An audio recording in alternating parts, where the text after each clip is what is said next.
Hi అండి, అందరికీ good morning. అందరూ బాగుంటారా? నేనైతే చాలా బాగున్నా. మీరు అందరూ బాగున్నారని మరీ కోరుకుంటున్నా. గుడ్ మార్నింగ్ అంటే ఇది ఉదయం పూట తీస్తున్నా కాబట్టి గుడ్ మార్నింగ్ చెప్తున్నా నేను మీకు. నేను ఇక్కడ ఏం చూపిస్తున్నానంటే నాకు గత 10 రోజుల నుంచి గొంతు నొప్పి, జలుబు ఫుల్ ఉంది. ఎన్ని ట్యాబ్లెట్లు మింగినా, ఏ రకంగా టీ పెట్టుకున్నా అయినా అస్సలు తగ్గట్లేదు. అసలు నేను భరాయించలేనంత గొంతు నొప్పి అనమాట నాకు. ఒక్కొక్కసారి మాట్లాడటానికి కూడా మాట రావట్లేదు. అందుకని నేను ఇప్పుడు ఒక మంచి టీ పెడుతున్నా. ఈ టీ తాగంగానే పటాపంచలు అయిపోవాలి, గొంతు నొప్పి గింతు నొప్పి మొత్తము. దీనికి ఏమేం కావాలంటే కొంచెం అంత అల్లము, ఒక చిన్న ముక్క కించుంటుందా ఇంత చిన్న ముక్క అల్లము, కొన్ని మిరియాలు, ఇంకా ఒక 2-3 లవంగాలు అయితే నూరి వేసుకోకూడదు. ఎందుకంటే లవంగాలు నూరి వేసినామంటే ఘాటు ఎక్కువ ఉంటుందన్నమాట. ఘాటు ఉండొద్దు, ఘాటు తెలియాలి కానీ మరి గొంతులో మంట అంత ఉండకూడదు. ఇది అంటే డైరెక్ట్ వేసిన మనకు ఆ రసాన్ని మాత్రమే తీసుకుంటే అది మనకి అంటే ఛాయ్లో కదా వచ్చింది, అంత మంట ఉండదు. ఇక్కడ నలగొట్టేసినమంటే అద్దరిపోద్ది మంట. కూరల్లోనైనా ఏదైనా బిర్యానీ అంట పొడి వేయకుండా డైరెక్ట్గా వేస్తే బాగుంటుంది.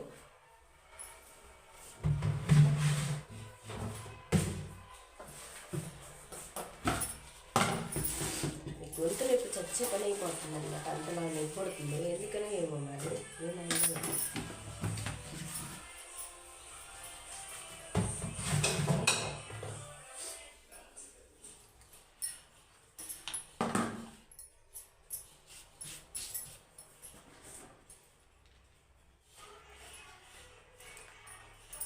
ఇగో మిరియాలు అయితే ఎక్కువ తీసుకుంటున్నా. ఈ 3 కప్పులు ఛాయ్, నాతో పాటు వాళ్ళు కూడా ఇవే తాగాలన్నమాట.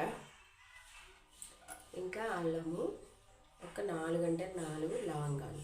ఇంతకుమించి ఎక్కువ తెలుసుకోలేదు, లేకపోతే ఇంకా అవి వేసుకోవచ్చు. ఏంటి అంటే చెక్క, బిర్యానీ ఆకు కూడా వేస్తారనమాట.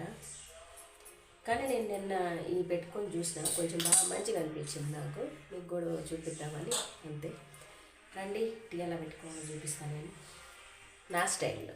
ఇప్పుడైతే మనం టీ పెట్టుకుంటే గిన్నె తీసుకుందాం అనమాట. మనము ఎంతైతే టీ పెట్టాలనుకుంటున్నామో దానికి తగ్గట్టుగా వాటర్ తీసుకోవాలి. నేనైతే 3 కప్పులు పెడుతున్నాను అనమాట. నాది అదేం ఉండదు, 1 కప్పు 2 కప్పులు అని ఎక్కువ పెట్టుకొని తాగుతానే ఉంటా టైం దొరికినప్పుడల్లా. నేను ఒక టీ పిచ్చిదాన్ని. నేనైతే ఇప్పుడు ప్రస్తుతానికి 3 కప్పులు టీ పెడుతున్నా. ముందు అచ్చము నీళ్ళు పోసుకొని మరిగించుకోవాలి. ఇప్పుడు గ్యాస్ వెలిగించుకొని ఈ టీ గిన్నె నీళ్ళు ఫస్ట్ వేడి చేసుకోవాలి, బాగా తెరలాలి నీళ్ళు, అప్పుడే బాగుంటుంది. దీంట్లోకి అల్లం ఉంది కదా, అల్లం బాగా చిత్తకొట్టేసుకోవాలి. ఈ నీళ్ళు తెరలేలోపు అది ఒకసారి నలగొట్టేసుకుందాం. మనం రెడీ చేసి పెట్టుకుంటే ఇంకా ఒకదాని తర్వాత ఒకటి వేసుకోవడానికి ఈజీగా ఉంటుంది అన్నట్టు. నీళ్ళు కొంచెం ఎక్స్ట్రా వేసుకున్నా సరే, నీళ్ళు పాలు ఒక లెవెల్కి వచ్చిందాక మరగనియాలి. మనకి బాగా అర్థమైపోతుంటుంది. టీ మరిగిందంటే మంచి స్మెల్ వస్తుంటుంది అనమాట. స్మెల్ వచ్చిందాక టీ ఎప్పుడైతే మరుగుతుందో అప్పుడే దాని రుచి తెలుస్తుంది. అదొకటి. చక్కెర చాయ్పత్తి ఇవన్నీ ఒకేసారి వేసి మరగపెట్టకూడదు. ఎందుకంటే టీ రుచి తెలియదు అసలుకి, పానకం తాగినట్టుగానే ఉంటుంది అనమాట.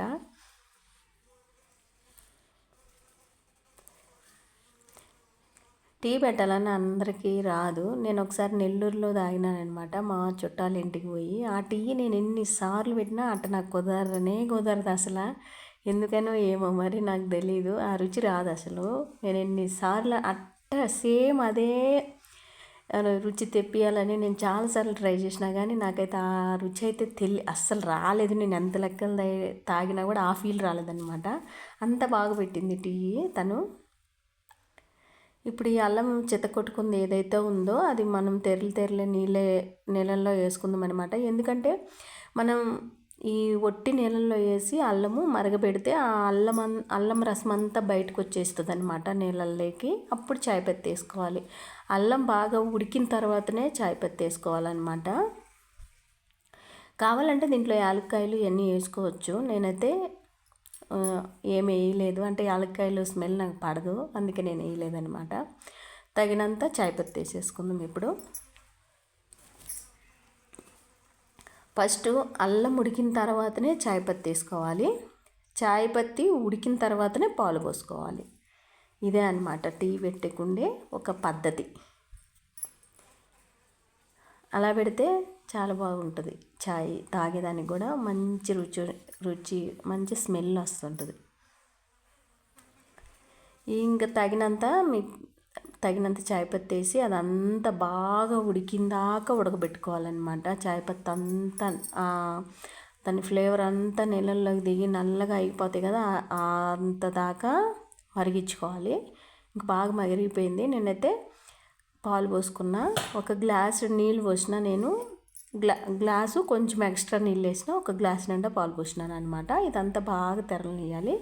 ఇప్పుడు ఇలా తెరలేటప్పుడు లవంగాలు వేసేసుకోవాలి. ఎందుకంటే లవంగాలు నలగొట్టలేదు కదా, అట్లే వేసేస్తే ఆ రసం అంతా దాంట్లో దిగుతుంది. ఎందుకంటే లవంగాలు దంచి వేసుకోకూడదు, గొంతులో బాగా మంట పుడుతూ ఉంటుంది, మసాలాలాగా అట్లా మంట పుట్టొద్దు. మనం ఏదైనా కూరల్లో వేసేటప్పుడు కూడా అలాగే వేసేసినామంటే ఆ ఫ్లేవర్ మాత్రమే ఉంటుంది, ఆ ఘాటుతనం అనేది రాదన్నట్టు. చితక్కొట్టేస్తే ఘాటు ఎక్కువ ఉంటుంది. నలగొట్టకుండా ఆంతను వేసినామంటే దానికి ఏదైతే గుణాలు ఉంటాయో అవన్నీ మనకు కడుపులోకి పోతాయి. కానీ మంట తప్పితే నలగొట్టేసినామంటే మంట వెళ్తుంది అన్నట్టు. ఒక గరిటె పెట్టేసినామంటే పొంగు రాదనమాట. ఇంక గరిటె పెట్టి ఇలా వదిలేస్తే దాని ఇష్టానికి అది మరుగుతూనే ఉంటుంది. మనం ఎంతసేపు మరగబెట్టుకోవాలనుకుంటే అంతసేపు మరగబెట్టేసుకోవడమే. ఇంకా బాగా ఈ లవంగాలు వేసినాక బాగా మరిగిన తర్వాత నేను ఏ అయితే మిరియాలు ఉన్నాయో ఆ మిరియాలు నలగొట్టి వేసిన. నేను ఈ మిరియాలు అయితే మాత్రం కొంచెం అప్పటికప్పుడు నలగొట్టినాం కాబట్టి అప్పటికప్పుడు వేసినా కూడా ఆ ఫ్లేవర్ అంతా దిగుతుంది, దానికి ఏం కాదు. నేనైతే కొంచెం లేటే వేసిన, ఫస్టే వేసినామంటే ఇంకా ఉడికి కొంతంత మంటలు వేసిపోద్ది. కొంచెం ఎక్కువ వేసిన నేను, నాకైతే తెలియలేదు ఘాటు, మా వాళ్ళకైతే బాగానే తెలిసిపోయింది. కానీ బాగుంటుంది, బాగా తెరలాలన్నమాట. ఎప్పుడైనా మనకి గొంతులో నొప్పి ఉన్నా లేకపోతే ఇలా నసగా ఉన్నా మిరియాలు ఎక్కువ వేసి పెట్టుకోండి, చాలా బాగుంటుంది. ఇప్పుడు తగినంత చక్కెర వేసుకుందాం, పంచదార. చక్కెర ఎక్కువ వేసుకోకూడదు అసలు టీలో, ఏదో చక్కెర పానకం తాగినట్టు ఉంటుంది. ఉండి లేనట్టుగా ఉంటేనే అప్పుడు బాగుంటుంది. కొన్ని నీళ్ళు వాటం కూడా ఉంటుంది అనమాట టీ పెట్టే విధానంలో. కొన్ని నీళ్ళు అస్సలు ఎంత మనం ఇది చేసినా ఎన్ని రకాలు వేసినా కూడా ఆ టేస్ట్ రాదు. కానీ హైదరాబాద్లో నల్ల నీళ్ళు ఏ అయితే ఉంటాయో దాంతో మాత్రం టీ పెడితే ఎక్సలెంట్గా ఉంటాయి, పిచ్చిగా నచ్చుతాయి అనమాట. రుచి ఉంటుంది బాగా. ఫిల్టర్ నీళ్ళు మీద హైదరాబాద్లో వచ్చే నల్ల నీళ్ళతో చాయ్ పెడితే మాత్రం సూపర్గా ఉంటాయి. ఒకసారి ట్రై చేయండి, హైదరాబాద్లో ఉండేవాళ్ళు ఎప్పుడన్నా ట్రై చేయకపోతే. బాగా తరలనిచ్చుకోవాలన్నమాట ఇవన్నీ వేసిన తర్వాత. టీ ఎంత మరిగితే అంత రుచి. బాగా తెరిలిపోయింది, ఇప్పుడు తీసేసుకుందాం కప్పులోకి. టీ స్ట్రాంగ్గా పెట్టుకోవాలన్నమాట, అప్పుడే మనకి జలుబు ఇలాంటిది ఏమన్నా ఉన్నా ఇడిగా అయినా స్ట్రాంగ్గా పెట్టుకొని చక్కెర తక్కువ వేసుకుంటేనే ఆ టీ తాగిన ఫీల్ ఉంటుంది. పొద్దున్నే టీ తాగింది ఎవ్వరికి రోజు స్టార్ట్ కాదు. నా టీ అయితే ఇలా రెడీ అయిపోయినాయి. ఇప్పుడు రుచి చూసి ఎలా ఉందో చెప్తా మీకు, ఓకేనా? మంచి టీ రెడీగా ఉంది. ఇప్పుడు దాన్ని చూస్తా.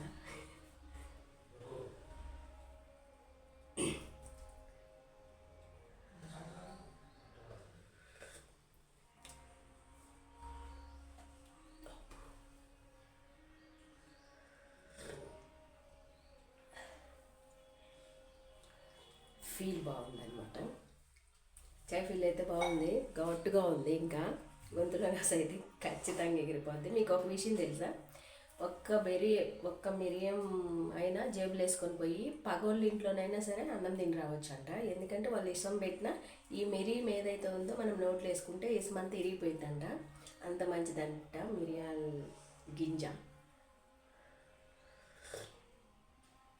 మీరు కూడా తాగండి ఎప్పుడైనా జలుబు చేసినప్పుడు, చాలా బాగుంది, ఓకేనా? నేనైతే చాయ్ తాగేస్తాను మొత్తం. మీకైతే బాయ్. మీకు ఎప్పుడైనా గొంతు నొప్పి నస ఇలాంటివి ఉంటే ఈ చాయ్ తాగండి, సూపర్ అంటే సూపర్ ఉంది, మంచి రిలీఫ్ దొరికింది మీకు, ఓకేనా? బాయ్.